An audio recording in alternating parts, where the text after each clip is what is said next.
discuss uh, the same serious issue we have been talking about PVTGs.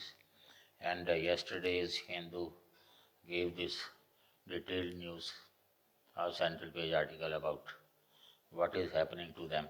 And they have given the details also that an amount of 24,000 crore allocation is meant for the 22,000 tribal villages, PVTG villages, means almost 1 crore for every village, every tribal village. When a study by the government itself, by Professor K.K. Mishra and Suresh Patil, when they had reported that most of these groups were small in number, had not attained any significant level of social and economic progress, and inhabited remote localities with poor infrastructure and administration support, thus becoming the most vulnerable section amongst the scheduled tribes needing special attention.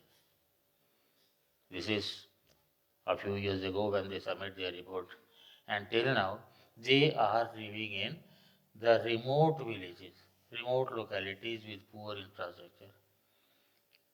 If they are remote, if they have a poor infrastructure, whose fault it is? Nobody asks.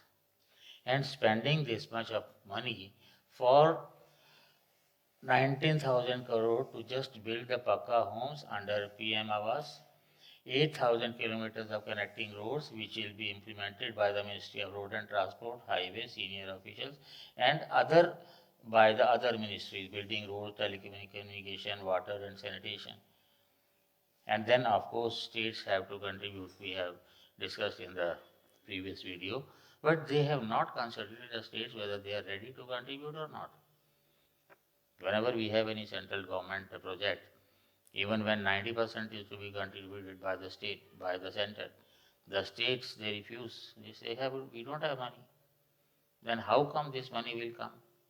But most important thing which I want to draw connection is, the ministry told the Rajya Sabha that the number of PVTGs was not declining, citing information provided by the commissioner.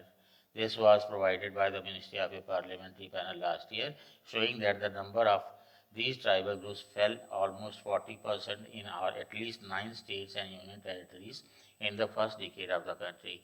The report I was talking about, Professor K.K. Mishra. And then what they have written, ever since the announcement of the package official, they announced that package in the budget, if you remember, until date nothing has been done, almost 9 months have gone. Ever since the announcement of the package, officials of the Tribal Affairs Ministry have been making contact with the 22,000 PVTG villages in order to understand the needs of each of them. Many of the officers were sent on tours to assess the village's needs, following which detailed proposal was placed before the cabinet, which cleared the initial estimates for the package in November. The principal challenge is the lack of current data. The Ministry of Tribal Affairs said that it started conducting baseline surveys to measure the progress of the campaign. It is yet to compile an accurate and current data of these populations. Even after 75 years, these people, they are ignored as the way they were ignored at the time of independence. And you expect that this kind of functioning by the state, it can improve. Firstly, let me talk about this declining population and their comment. I doubt whether any sincere officer in the government has ever conducted first-hand information, directly involved in the first-hand information, even in terms of the population of the PVTGs. Myself, I was a part of my own research in KLD from 2014 to 2017. And the first thing I did was this population count. Before that, the state, means the collector, these are some of the videos. This is one of the houses, wretched houses you can say of Birhor. That was Birsa Niwas. A Birhor lady is making a rope. Then another poor house. This is the infrastructure they have. All these kacha houses which they claim Birsa Awas and Indra Awas and the kind of houses that they have, really pathetic condition. And these are some of the women, with the man, they are resting at lunchtime before they'll be busy for their post-lunch session. So the state, the government of Jharkhand, 2011 census, the figures given, there are 5 villages of Birhor. Actually, this paper has not read been any of the anthropologists because it was written in Hindi. I was the editor of the only Hindi journal in anthropology, that is it, Manav. 2014, 15, 16, 17, that way. And I had taken up the task of promoting Hindi. So whatever I wrote in those days, or even translated from Eastern Anthropology and other journals, I did contribute. But I wonder if any of these anthropologists, except for maybe Professor Andrinivasan, nobody has read it. And that is the irony of the country. Professor Majumdar wrote one book in Hindi, Chor Ka Ek Gaon. Nobody read it. N.K. Bose wrote so many articles in Bangla, nobody read it.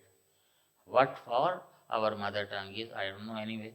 So this was the observation of the 2011 census of Birhor in Girdi. There are 5 Birhor pockets which they call Tanda. 5 of them, Buda Chanch, Kali Chattan, Amnari, Kala Patthar, Pipredi. This was the total population 490 as per the census 2011. And when I went there for the first time in 2014, I directly supervised the count. And what I found, that their number is 557. Means in 3 years, the population increased by 13.7%. This is unbelievable. How can a community with dwindling population have an increase in population almost double, maybe almost double, than the national level? National level is 22% or per decade. But here you have 13% in 3 years only. Then I analyzed further and realized where are the things, why the things went wrong. Definitely the state observation, state means the chaprasi, the BDO, the deputy collector, the minister, the chief minister, the government, everybody should be held accountable for what was the reality. And I found, because it was a matter of 3 years, it was 2011 census and I had done in 2014. So how much population increase had been there, that was crucial to know. And I realized that 43 children had been added in those 3 years. Interestingly, when they say that the population of PVTG is declining, major reason given is high mortality. But in the 4 years when I was there, 14, 15, 16, 17, not a single mother and child at birth. There was only one person died. His name was Chatur Birhor. Died around 40 because of heavy drinking. Otherwise, no death was there in those 4 years. So when you add this much, the total population which you count, it can never be the way government thinks about. So the reality is that nobody as such has been interested in the genuine work. You rely on the government employees, the way they work, the officers they rely, they trust. And this survey was conducted under a collector who was quite recognized in her functioning. Now, when I conducted this, I was present myself, government machinery was present. The NGO people who had maintained their register of childbirth and death, they were present. And if this can be handled by a single person, in a matter of, I think, must have taken about 3 months collectively, all the 4 years, a single person can do. Government has a lot of money. But you say Ministry of Tribal Affairs can handle, what is the total strength? It is not even 80. The ministry that is handling about 9% of the Indian population, does not have a strength right from PN to the secretary. Not even 80 people are there. How do you expect they'll be working? Otherwise also, I've been telling, unless you have transparency, unless you have accountability, all this government work, all this in the last 75 years, has been farce as far as the people which Gandhiji said at the base who are present, at the beginning of ladder who are present, they have been cheated and they will continue to be cheated. I've been telling that civil society must wake up, must wake up. That is my appeal. Thank you.